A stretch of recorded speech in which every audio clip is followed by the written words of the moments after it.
নমস্কার, আপনারা দেখছেন সংকেত মিডিয়া, সোজা কথা সহজভাবে। নমস্কার, সংকেত মিডিয়া আপনাদেরকে আরো একবার স্বাগত।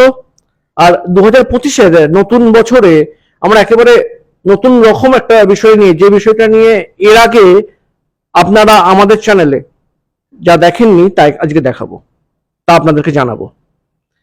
আপনারা জানেন, শেষ কয়েকদিন ধরে আমি একেবারে সরেজমিনে 7-10 দিন ধরে দক্ষিণ দিনাজপুর জেলাটার একেবারে হিলি থেকে কুশমান্ডি, হরিরামপুর পুরোটা আমার টিম নিয়ে ঘুরে ঘুরে দেখছিলাম যে কি কি সমস্যা রয়েছে, কি কি ভালো কাজ হয়েছে, কি কি সমস্যা, কোথায় কি ত্রুটি বিচ্যুতি রয়েছে, কোথায় কি কি উন্নয়ন হয়েছে, সবটাই দেখার চেষ্টা করছিলাম। আপনাদেরকে বিভিন্ন সময় সেটা দেখিয়েছি।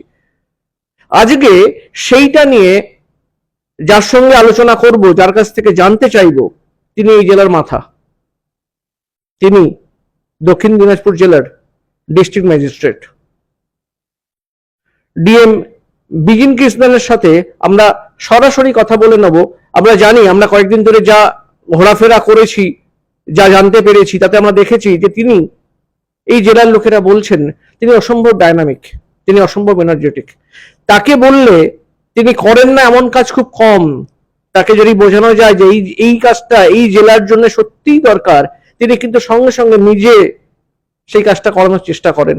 এবং একটু আগেও আমি যখন একটু ওনার সাথে গল্প করছিলাম, তখনও কিন্তু উনি বলছিলেন যে হ্যাঁ, আমার এই জেলাতে অনেক কাজ করতে হবে, অনেকগুলো কাজ করার দরকার আছে, তার জন্য বিভিন্ন রকম পরিকল্পনা তার রয়েছে। কি পরিকল্পনা তার রয়েছে সেটা ওনার কাছ থেকেই জানবো। নমস্কার, আপনাকে সংকেত মিডিয়া আপনাকে স্বাগত এবং হ্যাপি নিউ ইয়ার। নমস্কার, হ্যাপি নিউ ইয়ার। আশা করবো যে এই বছরটা আপনার ডিপার্টমেন্টের এবং আপনার পরিবার সবারই খুব ভালো হোক, ভালো থাকুন। থ্যাংক ইউ আপনাকেও এবং আপনার পুরো টিমকেও শুভ নববর্ষ। Thank you. এই জেলাতে আমরা ঘুরে বেড়ালাম, একদম প্রান্তিক জেলা, উত্তরবঙ্গের একটা কর্নারে একদম একটা খোঁজ বেরিয়ে রয়েছে, সেইখানকার একটা জেলা, তার চারিধারটা বাংলাদেশ, বিদেশ সারাউন্ডিং একটা জেলা। সেই জেলাতে উন্নয়ন কি কি হওয়া দরকার বলে আপনি মনে করেন? এই জেলা প্রাইমারিলি বলতে গেলে একটা কৃষি প্রধান জেলা বলা যায়। প্রিডমিনেন্টলি এগ্রিকালচার আছে এখনো। তার সাথে সাথে আমাদের, আপনি যেটা বলেছেন, সবচেয়ে বড় চ্যালেঞ্জ হচ্ছে 3 দিকে বাংলাদেশের ঘেরা, আমাদের 252 কিলোমিটারের ইন্টারন্যাশনাল বর্ডার রয়েছে। তো তার একটি চ্যালেঞ্জ তো রয়েছে, কারণ এই জেলা থেকে এই জেলাতে যদি আসতে হয় তাহলে ওই পশ্চিম দিক থেকেই ঢুকতে হবে জেলাতে, অন্য কোনো জায়গা নেই। একটাই করিডোর রয়েছে, NH 512 যে করিডোর আছে, ওই করিডোর দিয়ে ঢুকতে হবে। আর সিমিলারলি এখানকার লোকের জন্য এটা একটা সমস্যা রয়েছে, যে কোনো জিনিসের জন্য যদি বাইরে যেতে গেলে, বিশেষ করে বালুঘাট সাব ডিভিশনের লোক, হিলিতে বালুঘাটে যে লোক আছে, ওনাদেরকে একটু বাইরে যেতে গেলেও একই সমস্যা রয়েছে। তো উন্নয়নের কথা যখন আমরা ভাবার সময় এখানকার এই পেকুলিয়ার একটা সিচুয়েশন মাথায় রেখে প্ল্যানিং করতে হয়। তো কৃষি প্রধান জেলা, এখানে খুব ভালো মাটি, অনেক একদম ফসল খুব ভালোভাবে ফসল হয়। যদি ধানের ক্ষেত্রে বলতে গেলে আমরা নেট এক্সপোর্টার বলতে পারি, কারণ আমাদের জেলার জন্য যেটুকু দরকার তার থেকে বেশি প্রোডাকশন এখানে হয়, আর অন্য জেলাতে আমাদের এখান থেকে সাপ্লাই দেওয়া হয়। অন্য যে সবজি চাষ হোক বা এই ধরনের ম্যাটারগুলো এখান থেকে ভালো করে হচ্ছে। তো এখানে 3 ফসলি জমি, এটা খুবই ভালো একদম। তো আমাদের এখানে এগ্রিকালচার অ্যালাইড সেক্টরের খুব ভালো পোটেনশিয়াল রয়েছে, মানে ভ্যালু এডিশন হোক বা কোনো একটা প্রোডাক্টস নিয়ে। তাতে একটা ছোট উদাহরণ বলি, যদি এগ্রিকালচার ইনফ্রাস্ট্রাকচার ফান্ড, যেটা AIF এর বিভিন্ন আপনার ফার্মার প্রডিউসার অর্গানাইজেশন হোক বা এই ধরনের কোঅপারেটিভসগুলো হোক, এই AIF এর প্রজেক্টসগুলো এখন যেভাবে আমাদের জেলার লোক যেটা এগিয়ে আসছে, সেটা একটা ব্যাংক লিঙ্কড প্রজেক্ট আছে, কিন্তু ভালো অনেক প্রজেক্টটা নিলে খুব কম ইন্টারেস্টে লোন পাওয়া যেতে পারে। তার মানে ওই টাকা ক্যাপিটাল হিসাবে ব্যবহার করে কিছুটা এগ্রিকালচার অ্যালাইড ইন্ডাস্ট্রি তৈরি করা যেতে পারে। তাতে এই জেলার খুব ভালো একটা সাড়া পাচ্ছি আমরা। এখন বলতে গেলে স্টেটের মধ্যেই টপ 3-4টে জেলার মধ্যে একটা এই ছোট জেলা হওয়া সত্ত্বেও আমরা আছি, ওখানে অনেক লোক এগিয়ে আসছে। এই ধরনের এগ্রিকালচার অ্যালাইড সেক্টরের উপরে ফোকাস দেওয়াটাই এখানে মানে প্রয়োজন। তার সাথে সাথে এমন নয় কি একদমই ইন্ডাস্ট্রি নেই তা নয়, আপনি পতিরামের ওই আশেপাশে এরিয়া, পতিরাম ফুলবাড়ি ওই ওই সেক্টরে দেখতে গেলে নতুন নতুন ছোট ছোট ইন্ডাস্ট্রিয়াল ইউনিট তৈরি হয়েছে। তার মানে এখানে ইন্ডাস্ট্রিয়াল ইউনিট তৈরি করা যাবে না তা নয়। ইদানি একটা ইন্ডাস্ট্রিয়াল ইউনিট আমি ভিজিট করেছিলাম, ছোট একটা, মানে এমন নতুন বড় কিছু নেই, কিন্তু প্লাস্টিক, ওয়েস্ট প্লাস্টিক থেকে ওনারা ওই প্লাস্টিক ক্যারি ব্যাগস বা প্যাকেজিং ব্যাগস, মানে আমি আমাদের জন্য যে বাজারে সবজি বাজারে গিয়ে ওই ক্যারি ব্যাগের কথা বলছি না, যেটা চালের জন্য এমন যে বড় বড় 50 কেজি 100 কেজি ধরার মতন ব্যাগস গুলো তৈরি হচ্ছে। তো ওটা দেখতে গেলে প্লাস্টিকের যে র মেটেরিয়াল সেটাও বাইরে থেকে আসছে, আর এই প্রোডাক্টের মার্কেটও খুব একটা এই জেলাতে হতে পারে কিন্তু বেশিভাবে বাইরে আছে। তার মানে বাইরে থেকে র মেটেরিয়াল এনে এখানে প্রডিউস করে বাইরে মার্কেটে বিক্রি করতে পারছে, এটা প্রফিটেবল আছে বলে ওই ইন্ডাস্ট্রি চলছে। উইচ মিনস আজকের দিনে আপনার এই যে দূর বা জিওগ্রাফিক্যালি সেক্লুডেড আছে এইগুলো খুব একটা এফেক্ট পড়ে না। তো এটা ধীরে ধীরে মানুষের মধ্যে চেঞ্জ দেখতে পাচ্ছি। তো এখন কানেক্টিভিটি খুব ভালো হয়েছে, রাস্তার কানেক্টিভিটি ভালো হয়েছে এবং রেল কানেক্টিভিটিও আছে আমাদের। তো ওভারঅল ওইদিকে কিছু কিছু ইমপ্রুভমেন্টস আমরা দেখতে পাচ্ছি। এছাড়া আর কোন রকম সেক্টরে, মানে ধরুন এডুকেশন বা অন্য কিছু নিয়ে যদি কিছু প্ল্যানিং থাকে? এডুকেশনের একটা বড় গ্যাপ রয়েছে, এডুকেশন মানে হায়ার এডুকেশনের ক্ষেত্রে। আমাদের কলেজগুলো আছে কিন্তু গৌরবঙ্গ বিশ্ববিদ্যালয়ের সাথে অ্যাফিলিয়েটেড অনেকটা কলেজ আছে। দক্ষিণ দিনাজপুর ইউনিভার্সিটি শুরু হয়েছে, তার এখনো ওই ইনফ্যান্ট স্টেজেই রয়েছে। তার নিজস্ব বিল্ডিং তৈরি করা থেকে একটা একটা ফুল ফ্লেজেড ইউনিভার্সিটি হিসাবে এখনো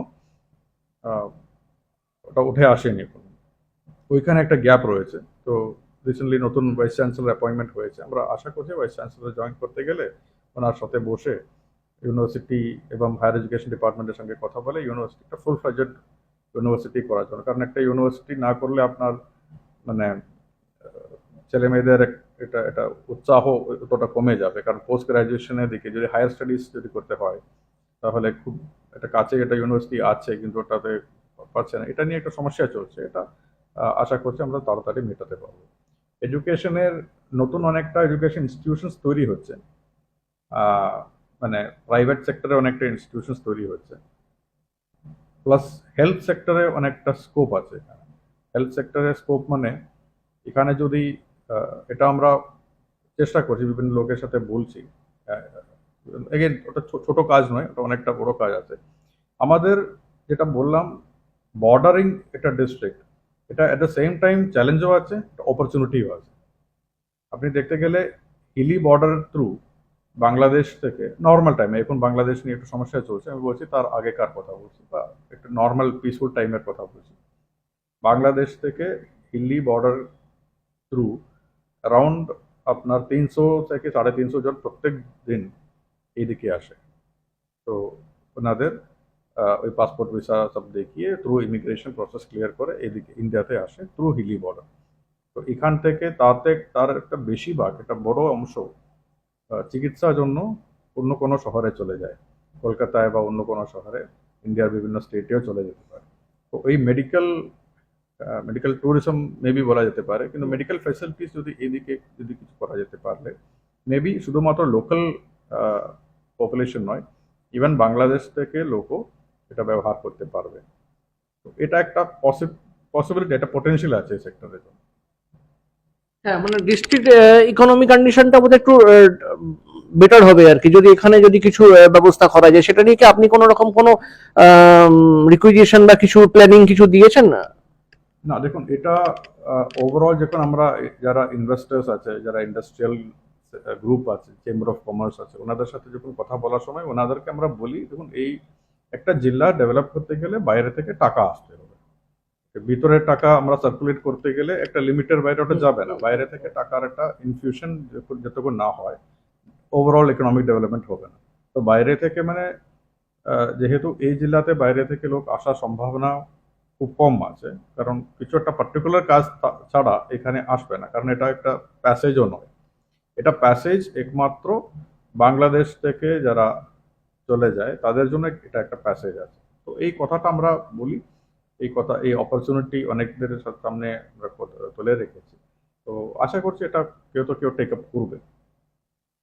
আপনি যখন হিলির কথা বললেনই, আমরা জানি যে একটা সময় হিলি নিয়ে খুব সমস্যা ছিল। হিলিতে প্রত্যেকদিন যে ট্রাক যাতায়াত করে বাংলাদেশ যায়, সেখান থেকে একটা বড় টাকা তোলার একটা সমস্যা ছিল। আমরা এর আগে সেটা নিয়ে নিউজ করেছিলাম 2020-21-এর সময়কালে। এখন সেটা বোধহয় অনেকটাই কন্ট্রোল হয়েছে। তো সেটা নিয়ে কি আপনি কিছু বলবেন? 2022 সাল থেকে যখন রাজ্য সরকার এই ইন্টারন্যাশনাল চেকপোস্টগুলো, যেটা হিলির মতন এই চেকপোস্টগুলোর কন্ট্রোল রাজ্য সরকার ডাইরেক্টলি নিয়েছে এবং আইটি ডিপার্টমেন্টের উদ্যোগে সুবিধা পোর্টাল চালু করেছে। তো সুবিধা পোর্টাল চালু করার পরে আপনি যে সমস্যাটা বললেন, মানে আমি জানি এটা যখন 2022 জুন মাসে যখন আমি জয়েন করেছিলাম তখনও দেখেছি একদম আপনার পতেরাম থেকে কিউতে আছে, 1000 গাড়ি লাইনে দাঁড়িয়ে আছে, কেউ জানে না কবে কতদিন লাগবে। কারো 30 দিন লাগতো, কারো 40 দিন লাগতো, কারো 20 দিন লাগতো। ওই সিচুয়েশন থেকে এখন সুবিধা পোর্টালের মাধ্যমে একজন এক্সপোর্টার আগে থেকে বুকিং করতে পারছে কোন তারিখে ওনার গাড়ি যায়, তার একদিন আগে বা দুদিন আগে ওনাদের সুবিধা মতো উনি গাড়ি পাঠাচ্ছেন। তাতে কোনো অসুবিধা হয় না। এখানে কোনো কোনো এক্সট্রা খরচের ব্যাপার যেটা বলছেন ওইসব চান্সেস খুবই একদম জিরো হয়ে গেছে, একদম স্মুথলি হচ্ছে। তো হিলি বর্ডারের ওই সমস্যাটা নেই এখন। হিলিতে একটা ইন্টারন্যাশনাল যেটা চেকপোস্ট, মানে land port of authority of India থেকেও করার জন্য স্টেট গভর্নমেন্ট অনুমতি দিয়েছে। স্টেট গভর্নমেন্টের অনুমতি নিয়ে আমরা ওখানে ল্যান্ড পারচেসের প্রক্রিয়া শুরু হয়ে গেছে। তো ওটাও শেষ হয়ে গেলে ওখানে একটা ভালো ইন্টাগ্রেটেড চেকপোস্ট তৈরি হয়ে যাবে।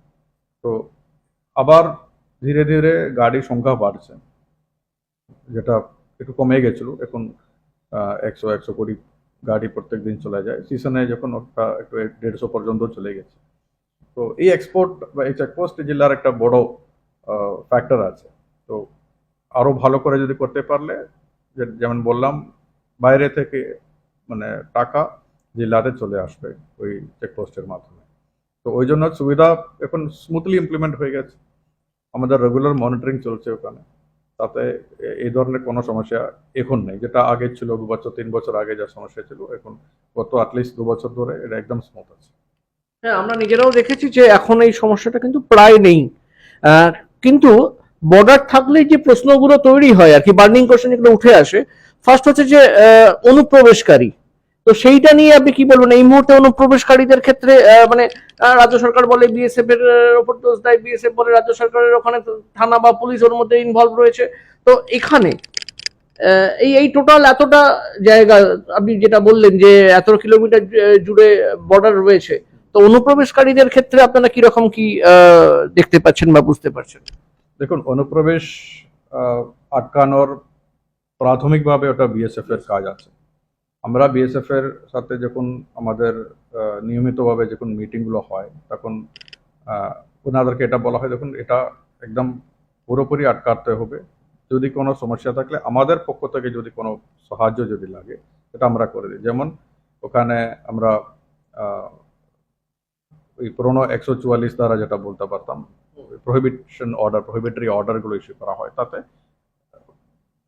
এটা লিগ্যাল স্যাংটিটি আছে এটা আটকানোর জন্য। এই ধরনের কাজগুলো আমরা করে থাকি। আর পুলিশের পক্ষ থেকেও ভালো সাপোর্ট বিএসএফ এর জন্য দেওয়া যায়, সো দ্যাট অনুপ্রবেশটা কমপ্লিটলি আটকানোর জন্য এবং স্মাগলিংটাও কন্ট্রোল করার জন্য। তো বিএসএফ কোনো সমস্যা থাকলে আমাদেরকে মানে বলে, এটাই আমরা এক্সপেক্ট করি। তার বাইরে এখন যেটা 252 কিলোমিটার বর্ডারে, এখন প্রায় 24 কিলোমিটার আছে এখনো ফেন্সিং হয়নি, বাকি কাঁটাতার দিয়ে ফেন্সিং কমপ্লিট হয়েছে। এই 24 কিলোমিটারের ফেন্সিং কমপ্লিট হয়ে গেলে আশা করছি আরো ভালোভাবে অনুপ্রবেশের এই সমস্যাটা বা স্মাগলিং এর এই ধরনের সমস্যাগুলো ওনারা আটকাতে পারবে। এই 24 কিলোমিটারের মধ্যে 4 কিলোমিটার নদী, সেটা বাদ দিলে আরো 20 কিলোমিটার এখন তার জন্য জমি কিনে বিএসএফ কে হ্যান্ড ওভার করা, ওই প্রক্রিয়া একদম দ্রুত গতিতে চলছে। যেহেতু আমরা ল্যান্ড অ্যাকুইজিশন করি না, ল্যান্ড পারচেস আছে, তো যারা ল্যান্ড ওনার্স আছে ওনাদের পারমিশন, ওনাদের কনসেন্ট নিয়ে ল্যান্ড পারচেসের প্রক্রিয়া চলছে। ওটা হয়ে গেলে যেমন হচ্ছে বিএসএফ কে হ্যান্ড ওভার করা হচ্ছে। তো ওই 20 কিলোমিটার বা 24 কিলোমিটারের বর্ডারটাও যখন ফেন্সিং কমপ্লিট হয়ে যাবে, অনেকটা এই সমস্যাটা মানে কন্ট্রোলে আসবে, এটাই আশা করছি। তারপরে বিএসএফ আমরা আশা করছি ওটা যথেষ্ট ভালোভাবে কাজ করবে। আপনার কি মনে হয় 24 কিলোমিটার বা 20 কিলোমিটার, 20+4 কতদিন লাগবে আরো ফেন্সিং কমপ্লিট করতে? ফেন্সিং কমপ্লিট করাটা আমি বলতে পারবো না, কারণ ফেন্সিং এর কাজ তো সেন্ট্রাল পিডব্লিউডি করবেন, থ্রু বিএসএফ করবে। আমরা ফেন্সিং এর জন্য জমি কিনে হ্যান্ড ওভার করে দেবো, আমরা আর অ্যানাদার 3-4 মাসের মধ্যে এটা কমপ্লিট করে দেবো কাজটা।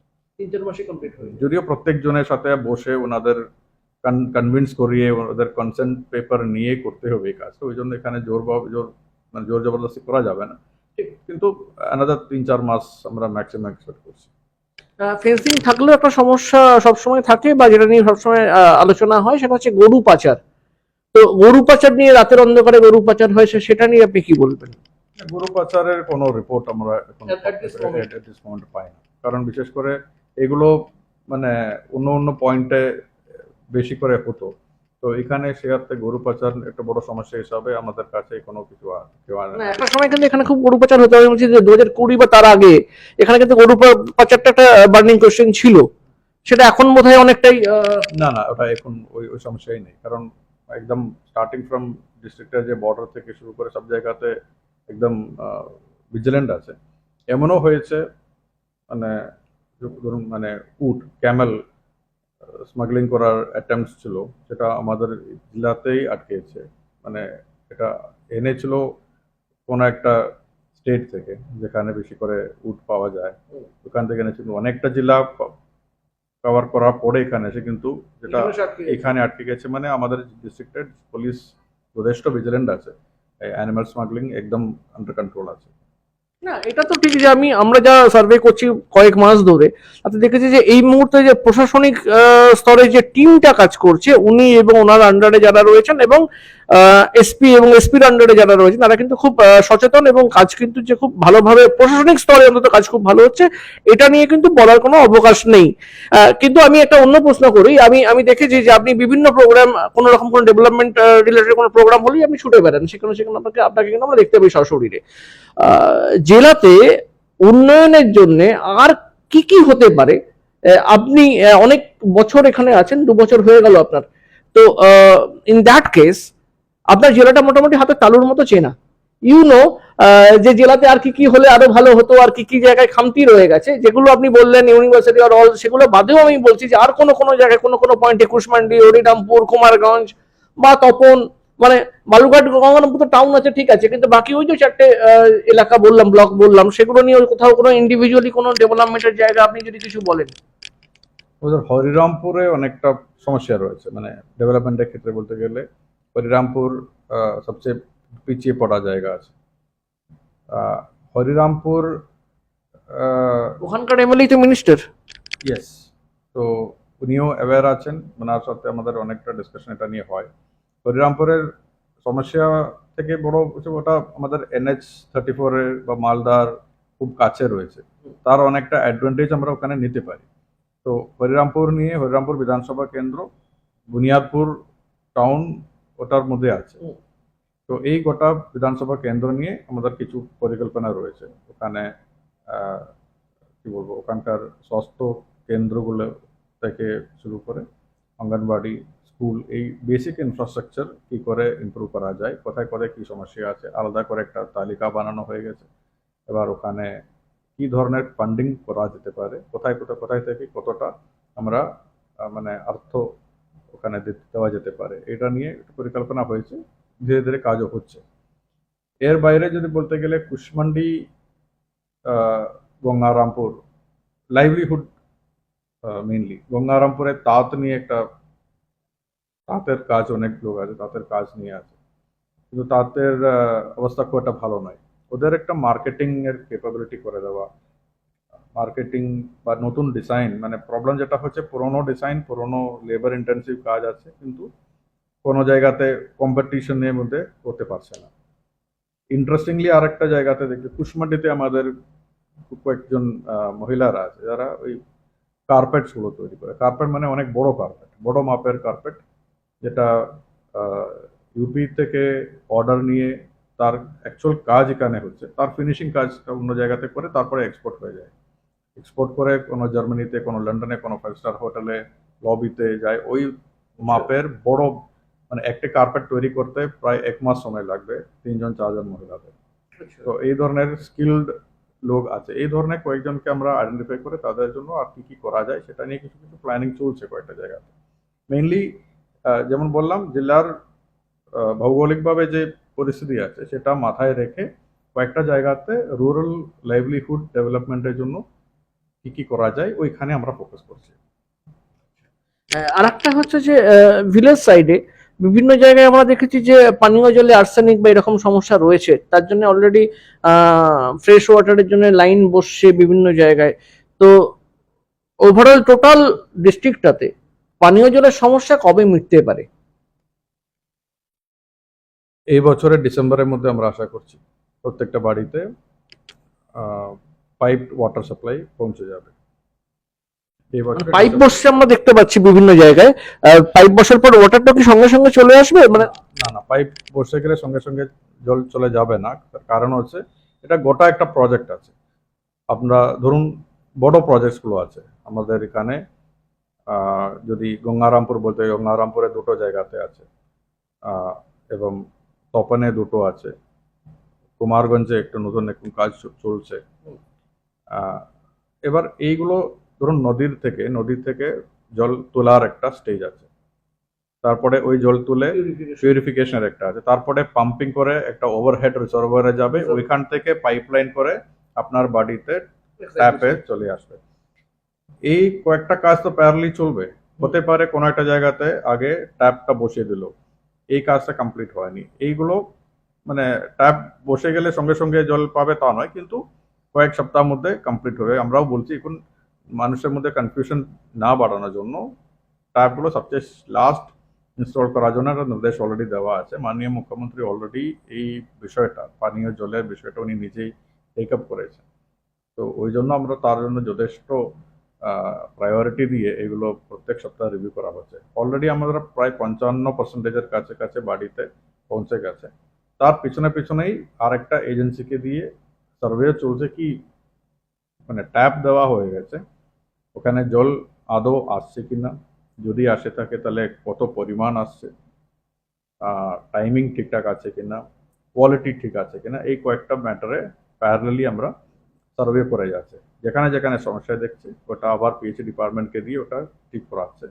সেটা ঠিকঠাকভাবে হচ্ছে কিনা প্রত্যেক সপ্তাহে মানে আমি নিজে ওটা রিভিউ করা হয় এখানে। প্লাস আমরা মাঝে মাঝে আমি নিজে প্লাস বা আমাদের অন্যান্য অফিসারকে দিয়ে একটু গ্রাউন্ড লেভেলে একবার একটু নিজে থেকে আমরা একটা সার্ভে করে নিচ্ছি। তো এটা একটা বড় সমস্যা আছে, অনেক বড় সমস্যা। বিশেষ করে আমাদের তপনে পানীয় জলে অনেক সমস্যা রয়েছে। হরিরামপুরে যেটা বললাম কয়েকটা জায়গায় পকেটগুলোতে, এটা সামার সিজন আমরা ফেস করি। মানুষ এখনো আছে কি পুকুরের জলের উপরে ডিপেন্ডেন্ট আছে। প্লাস গ্রাউন্ড ওয়াটার কোয়ালিটির একটা সমস্যা তৈরি হচ্ছে এখানে। আমাদের গ্রাউন্ড ওয়াটার কোয়ালিটি দিনে প্রতিদিন খারাপ হয়ে যাচ্ছে। আর্সেনিক কন্টামিনেশন একটা সমস্যা এই জেলাতে নেই, ফ্লোরাইড কন্টামিনেশন সমস্যা আছে। আর্সেনিক থেকে বড় ফ্লোরাইড কন্টামিনেশন, ফ্লোরাইড আছে। তো এই ফ্লোরাইড কন্টামিনেশন আছে বলে এই surface water, treated surface water supply করাটা খুবই ইম্পর্টেন্ট আছে। ওই জন্য আমরা অতটাই গুরুত্ব দিয়ে এই প্রজেক্টের পেছনে আছি। আশা করছি অ্যাজ পার প্ল্যান ডিসেম্বর 2024-25-এর মধ্যে কমপ্লিট করা যেতে পারবো আমরা। এটাই ওই প্রত্যাশাতে মানে বাড়ি বাড়ি জলও পৌঁছে যাবে, ওটাই আমাদের প্ল্যান আছে। ওই প্ল্যান অনুযায়ী যেন কোনো ডিভিয়েশন যেন না হয়, ওই জন্য আমরা এত জোরে মনিটরিং করা হচ্ছে। মানে আপনারা শুনলেন ডিএম সাহেব কিন্তু একেবারে সরাসরি বলছেন যে 2025 ডিসেম্বরের মধ্যে, আমি বিভিন্ন জায়গায় ঘুরছি যেখানে পাইপ বসছে, সেখানকার অনেক মানুষজন আমাদেরকে বলছেন যে এগুলো আইওয়াশ হচ্ছে, জল কবে আসবে জানি না, 5 বছরও লেগে যেতে পারে। যারা এগুলো বলেছেন আমাদেরকে, তারা এই ক্যামেরাতেই কিন্তু শুনতে পারলেন যে ডিএম সাহেব নিজে বলছেন যে 2025-এর এন্ড, আমি ধরে নিচ্ছি যে 2025 এন্ড না হলে 2026-এ তাহলে অন্তত জলটা চলে আসবে। যারা এই সমস্যা ফেস করছেন এবং যারা এইটা নিয়ে টেনশনে আছেন, কনফিউশন হচ্ছে যে এটা আইওয়াশ না সত্যি সত্যি জল আসতে পারে, জেলার প্রধান ডিএম সাহেব তিনি নিজে বলছেন তার চেম্বার থেকে বসে যে 2025-এর ডিসেম্বরের মধ্যে এসে যাবে। যদি কোনো কারণে আর 2-4 মাস লেটও হয় 2026-এ কিন্তু জল পাওয়া যাবেই, তাই তো? একদম। ফলে এটা কিন্তু এই জেলার জন্য একটা বিশাল বড় সমস্যা ছিল। আমরা জানি তপনের দিকে আমরা প্রচুরবার কাজ করতে গিয়ে দেখেছি, পিপলরা হ্যারাস হচ্ছে, তারা আমাদেরকে জানিয়েছিলেন। তো তাদের কাছে এটা একটা খুব ভালো খবর যে 2025-এর এন্ডের মধ্যে কিন্তু জল তাদের বাড়িতে ফ্রেশ ওয়াটার চলে আসবে, যে সমস্যাগুলো ছিল সেগুলো কেটে যাবে। আর কোনো প্ল্যানিং, আর কিছু বলবেন যেটা, কারণ যেমন এই জেলার মানুষেরা এটা দেখতে পাচ্ছেন, একই রকম ভাবে কিন্তু একেবারে ওপর মহলে যারা বসে আছেন, রাজ্যের প্রধান যারা বসেন, তারাও এটা দেখছেন। কোনো বার্তা দেওয়ার আছে, কিছু বলার আছে, যার মাধ্যমে জেলার ভালো হতে পারে? আপনি তো জেলার ভালোর কথা, সুদূর কেরলে থাকেন উনি, মানে কেরলে ওনার জন্ম বড় হওয়া, কিন্তু তিনি কিন্তু এই পশ্চিমবঙ্গের প্রান্তিক জেলার জন্য কিন্তু ছুটে বেড়াচ্ছেন, খেটে বেড়াচ্ছেন। শুনিনি আমরা যে জেলার জন্য আর কোনো বিশেষ বার্তা। এই বার্তা কেন্দ্রীয় সরকারে যারা আছেন তারাও যেমন শুনতে পাবেন। কেন্দ্রীয় সরকারের এক মন্ত্রী কিন্তু এই বালুরঘাট থেকে এমপি হয়েছেন, মন্ত্রী হয়েছেন, তিনিও যেমন শুনবেন, তিনিও দেখতে পাবেন, তেমনি পশ্চিমবঙ্গের মুখ্যমন্ত্রী বা আরো যারা রয়েছেন তারাও কিন্তু দেখছেন। আরো কোনো বিশেষ বার্তা যদি দেওয়ার থাকে? না, মানে ওদের সরকারে যারা আছেন বা সরকারের আপনি যে কথা বলেন সেটা আমরা আমাদের চ্যানেলেই আমাদের একটা নিজস্ব কমিউনিকেশন প্রোটোকল আছে, ওইভাবেই বলবো। ওটা তো আমি মিডিয়া থ্রু মানে কোনো বার্তা পৌঁছাওয়াটা উচিত হবে না, ওটা আমরা আমাদের প্রোটোকল অনুযায়ী আমরা কথা বলি। অ্যাট দ্য সেম টাইম এখানে স্বাস্থ্যের ক্ষেত্রে অনেকটা কাজ করার স্কোপ রয়েছে। যেমন জেলাতে যে বাল্য বিবাহ একটা বড় সমস্যা আছে, মানে জেলা ওয়াইজ যদি র্যাঙ্কিং দেখতে গেলে মানে একটু পিছিয়ে আছে আমরা বাল্য বিবাহ ক্ষেত্রে। এই বাল্য বিবাহ আটকানোর জন্য অনেক পরিকল্পনা আমাদের ডিস্ট্রিক্ট অ্যাডমিনিস্ট্রেশন লেভেল থেকে হয়েছে, খুব ক্লোজলি মনিটর করা হচ্ছে। একটা প্রত্যয়ী নামে একটা প্রজেক্ট আমরা চালু করেছি। ওই প্রজেক্টে প্রত্যেকটি যে অ্যাডোলেসেন্ট গার্লস যারা আছে, মেয়েদের ডেটাবেস তৈরি করে কোন কোন এলাকাতে কি আছে, কোন কোন বাড়িতে কি আছে, কোন কোন মেয়ে, এই পুরো ডেটাবেসের মধ্যে ধরুন প্রায় 50,000 মেয়েদের একটা ডেটাবেস আছে। তাদের কারা কারা আগে বিয়ে হতে পারে সেটা একটা ক্যালকুলেশনের মাধ্যমে আইডেন্টিফাই করে ওদের সাথে, ওদের পরিবারের সাথে, ওদের সমাজের সাথে আগের থেকে কমিউনিকেট করা, এই ধরনের একটা কাজ চলছে। তো এই বাল্য বিবাহ আটকানোর জন্য একটা বড় প্রচেষ্টা দরকার আছে। এমনি আটকানো যাবে না, এটা একটা সামাজিক সমস্যা আছে। এটা একটা ক্রাইম হিসাবে দেখতে গেলে হবে না, এটা সামাজিক সমস্যা আছে। সামাজিক সমস্যা দূর করতে গেলে ওটা এডুকেশন হোক বা সোশ্যাল অনেক ইস্যু আছে, এই ধরনের এই অনেকটা হ্যান্ডেল করা দরকার আছে। তো ওইখানে কাজ চলছে, ওটা আমাদের খুব মানে অ্যাম্বিশিয়াস একটা প্রজেক্ট আছে। মেবি ওটা 2-3-4 বছরের মধ্যে অনেকটা কন্ট্রোল করে আনতে পারবো। যেমন মাতৃমৃত্যু, যেটা গত কয়েক বছর ধরে একটু বেড়ে গেছিল আমাদের, এই বছরে আমি এখনো ওটা মানে কি বলবো সংখ্যা বা তথ্য এখন বলবো না, কারণ ফিনান্সিয়াল ইয়ারে অনুযায়ী মার্চ অবধি দেখতে হবে। কিন্তু এটা আমি কনফিডেন্টলি বলতে পারবো প্রায় আমরা 50% কমিয়ে আনতে পেরেছি, মানে আগে বছরে। এটাও এমনি হচ্ছে না। তো গোটা এখানে শুধুমাত্র এই জেলাতে নয়, কিন্তু এই জেলাতে আমরা অনেক বেশি করে ফোকাস দিচ্ছি বলে, অনেক বেশি করে পুরো হেলথ টিমকে ফোকাস করে প্রত্যেকটি ম্যাটার্নাল ডেথ, প্রত্যেকটা ডেথ ডিএম এর নেতৃত্বে পুরো টিম ভালো করে রিভিউ করে, যে অ্যাম্বুলেন্স ড্রাইভার থেকে শুরু করে আপনার যে অপারেশন যে ডক্টর করেছিল ডক্টর পর্যন্ত প্রত্যেকজনকে তার কাছে স্টেটমেন্ট নিয়ে কোন জায়গাতে সমস্যা হয়েছিল, কোথায় লুপ হয়েছিল, ওইটা অ্যাড্রেস করার জন্য পলিসিগতভাবে কিছু নতুন কিছু করে ওইভাবে অ্যাড্রেস করে যাচ্ছে। তো কারণ এমনি তো ফিনান্সিয়ালি একটু ব্যাকওয়ার্ড ডিস্ট্রিক্ট আছে, ওখানে যদি প্রত্যেকজন পকেট থেকে আউট অফ পকেট এক্সপেন্ডিচার যে হেলথের জন্য, ওইখানে যদি আমরা একটু কমিয়ে আনতে পারলেই অনেকটা ইমপ্রুভমেন্ট হবে। তো হেলথ এবং এই সোশ্যাল সেক্টর মানে হেলথ যেটা আর বাল্য বিবাহ দুটো কানেক্টেড আছে। কারণ বাল্য বিবাহ বাড়ছে বলে টিনেজ প্রেগনেন্সি বাড়ছে, টিনেজ প্রেগনেন্সি বাড়ছে বলেই এখানে ইনফ্যান্ট ডেথ অ্যান্ড ম্যাটার্নাল ডেথের সংখ্যাটাও।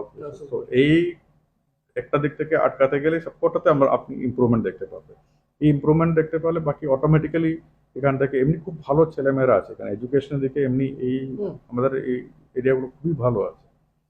তো একটু সাপোর্ট আমরা সবাই মিলিয়ে করতে পারলে খুবই ভালো রেজাল্ট এখান থেকে সব দিক থেকে উঠে আসবে। ডিএম সাহেব অনেক আশার কথা শোনালেন এবং আপনারা দক্ষিণ দিনাজপুরবাসী তারা আপনারা যারা দেখছেন এই ইন্টারভিউটা, আপনারা বুঝতে পারছেন যে উনি একেবারে ধরে ধরে কিন্তু প্রত্যেকটা পয়েন্ট ধরে এডুকেশন থেকে আরম্ভ করে, স্বাস্থ্য থেকে আরম্ভ করে, পানীয় জল থেকে আরম্ভ করে, অনুপ্রবেশ থেকে আরম্ভ করে, যেখানে যতগুলো যা সমস্যা ছিল এবং যেখানে যেখানে উন্নয়ন হওয়ার যা যা পসিবিলিটিস আছে সবটাই উনি খুব মাইন্ডলি খেয়াল করেছেন এবং সেই মতো করে কিন্তু আজকে একেবারে খোলামেলা সাক্ষাৎকারে উনি কিন্তু সবটাই জানালেন। আশা করি আপনারা আশায় আরেকটু বুক বাঁধবেন, কারণ এডুকেশনের দিক থেকে উনি বললেন যে পোস্ট গ্রাজুয়েটের জন্য ইউনিভার্সিটির প্রপার ল্যান্ড, একটা জিজ্ঞেস করি ল্যান্ড রিকুইজিশন কি হয়েছে না এখনো হয়নি? কাজ শুরু হবে? হ্যাঁ, তার কিছু একটু প্রক্রিয়া আছে, ওটাতে আছে, হয়ে যাবে। তাহলে ন্যাচারালি পোস্ট গ্রাজুয়েটের জন্য কিন্তু ইউনিভার্সিটির নিজস্ব বিল্ডিং তৈরি করে সেটাও কিন্তু চালু হয়ে যাবে এর মধ্যেই। হেলথেরও যে যা যা ভালো হওয়া দরকার সেগুলো নিয়ে উনি বললেন। সবটা নিয়ে কিন্তু আপনারা একেবারে খোলামেলা সাক্ষাৎকারে জানতে পারলেন যে দক্ষিণ দিনাজপুর আরো কি করে বেটার থাকে তা নিয়ে কিন্তু উনি ভাবিত, তিনি চিন্তিত এবং আপনাদেরকে ভালো রাখার জন্য তিনি তার টিম নিয়ে যে প্রতিনিয়ত চেষ্টা চালিয়ে যাচ্ছেন সেটা কিন্তু একেবারে অকপটে জানালেন।